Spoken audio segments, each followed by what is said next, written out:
አሰላሙ አለይኩም ወራህመቱላሂ ወበረካቱ። እንዲሁም ክርስቲያን ወገኖች ሰላም ብያለሁኝ።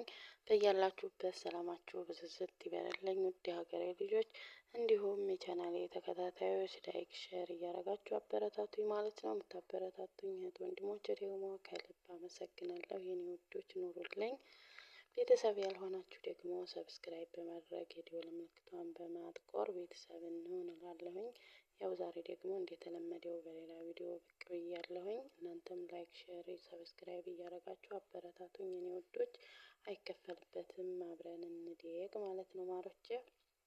እና ዛሬ ደግሞ አንዲት ሴት ባሏን ፍች መጠየቅ የምትችለው በምን ሁኔታ ላይ ሲሆን ነው የሚለውን እናያለን ማለት ነው ማሮቼ። እና ላይክ፣ ሼር፣ ሰብስክራይብ እሺ፣ ሰምታችኋል። አንዲት ሴት ባሏን ፍች መጠየቅ የምትችለው በምን ሁኔታ ላይ ነው? አንዲት ሴት ያለምንም ሸሪዓዊ ምክንያት ባሏን ፍች መጠየቅ አይፈቀድላትም። ለዚህም ማስረጃ የአላህ መልእክተኛ እንዲህ ማለታቸው ነው። የትኛዋም ሴት ባሏን ያለምንም ችግር ፍች ከጠየቀች የጀነት ሽታ በሷ ላይ እርም ነው።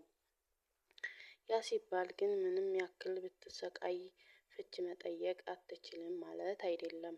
ሸሪዓዊ ምክንያቶች ካላት ፍችን መጠየቅ ወንጀለኛ አያደርጋትም። ከዚህም ሸሪዓዊ ምክንያቶች መካከል አንደኛ ባሏ የሷን ሀቅ ማሟላት ካቃተው፣ ለምሳሌ አቅምን አጥቶ ነፋቃን መስጠት ካልቻለ ፍች መጠየቅ ትችላለች። ምክንያቱም ዋጅብ ከሆነበት ነገር ስላላሟላላት ከሱ በመኖር አትገደድም። ኢብን ቀዳማው ሙግኒ ላይ እንዲህ ይላል፣ አንድ ወንድ ስለቸገረውና የሚሰጠው ስለሌለው ሚስቱን ነፋቃ ከከለከላት ሚስትየው ከሱ ጋር ሶብር ማድረግ ወይም መለያየት ላይ ምርጫ አላት። ከስግብግብነቱ የተነሳ ነፋቃ ማይሰጥም እዚሁ ውስጥ ይገባል። ሁለተኛ ሚስቱ ያለ ሸሪዓዊ ምክንያት በመማታት ወይም በመስደብ የሚያሳንሳትና የሚያዋርዳት ከሆነ፣ ይህ ማለት አካላዊ ወይም መንፈሳዊ ጉዳትን ካደረሰባትና በዚህም የተነሳ ከሱ ጋር ከዚህ በኋላ አብሮ ለመኖር ውስጧ የማይቀበልላት ከሆነ፣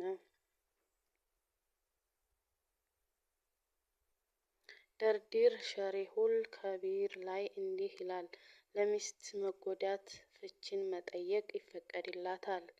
እሱም በሸሪዓ የማይፈቀድን ጉዳት ካደረሰባት፣ ለምሳሌ ያለ ሸሪዓዊ ምክንያት ካኮረፋት፣ ከመታት፣ ከሰደባት ወይም አባቷን ከሰደበባት። ለምሳሌ ብዙ ጊዜ ከባለጌ ሰዎች እንደሚከተለው የውሻ ልጅ፣ የመርገም ልጅ፣ የካፊር ልጅ እያለ ካላት ወይም የመሳሰለ ነገር ካላት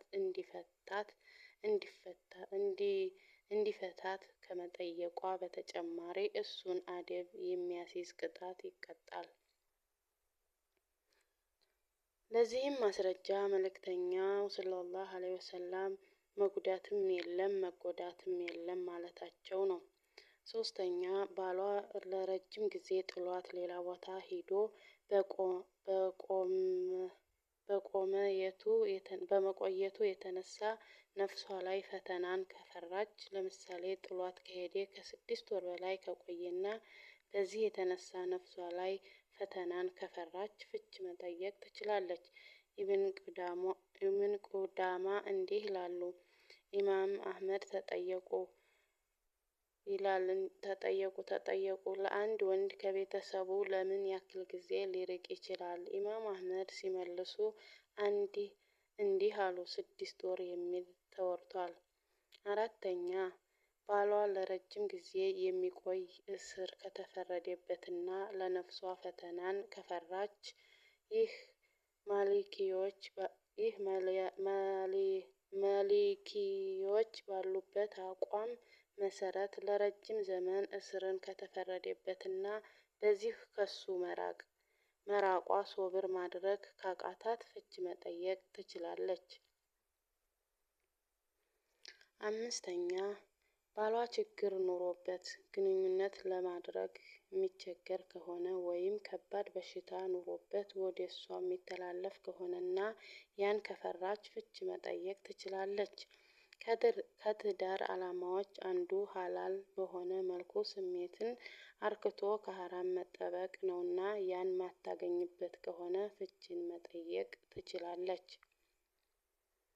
ስድስተኛ ባሏ ከባባድ ወንጀሎችን የሚሰራ ከሆነ ለምሳሌ አስካሪ መጠጥ የሚጠጣ ወይም ደግሞ ግዴታዎችን ማይፈጽም ከሆነ ወይም ደግሞ እሷን ሂጃብ ከመልበስ የሚከለክላት ከሆነና ደጋግማ አስመክራው ማይመለስ ከሆነ ፍች መጠየቅ ትችላለች። ወንጀሉ ሽርክ ላይ ከደረሰ ኒካው በራሱ ይወርዳል ከሙሽሪክ ጋር መኖር ስለማይቻል። ሰላትን ሙሉ ለሙሉ ከተወ ደጋግማ ታስመክረዋለች። ካልተመለሰ ግን ከሱ መለያየቷ ግድ ነው። ሶላትን ሙሉ ለሙሉ የተወሰው ከእስልምና ስለሚወጣ። ኢብን ኡሰይሚን እንዳዛዥ እጽ የሚጠቀም ባልን ፍች መጠየቅ ይቻላል ወይ ተብለው ተጠይቀው አዎ ብለው መልሰዋል። ሰባተኛ ውስጧ ላይ ለሱ ምንም አይነት ውዴታ ከሌላት እና በጣም የምትጠላው ከሆነ ምክንያቱን ባታውቀውም ፍች መጠየቅ ላይ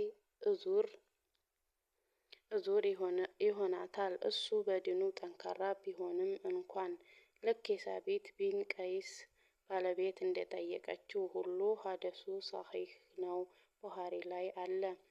ስምንተኛ ባሏ ወላጆቿን ከመዘየር ሙሉ ለሙሉ ከከለከላት ይህም ዝምድና መቁረጥ ድረስ ሚያደርሳት ስለሆነ በወንጀል እንዲያዘዛት ይቆጠራል እና በዚህን ጊዜ ፍች መጠየቅ ትችላለች። እና የኔ ውዶች ላይክ፣ ሼር፣ ሰብስክራይብ አድርጉ ማለት ነው። የኔ ማሮች ወዳችኋለሁ፣ አከብራችኋለሁ። ፋሚሊዎቼ በያላችሁበት ሰላማችሁ ብዝት ይበልልኝ። የዛሬው ቪዲዮን በዛ አጠናቅቄያለሁኝ። በቀጣይ ቪዲዮ እስከምንገናኝ አሰላሙ አለይኩም ወራህመቱላሂ ወበረካቱ።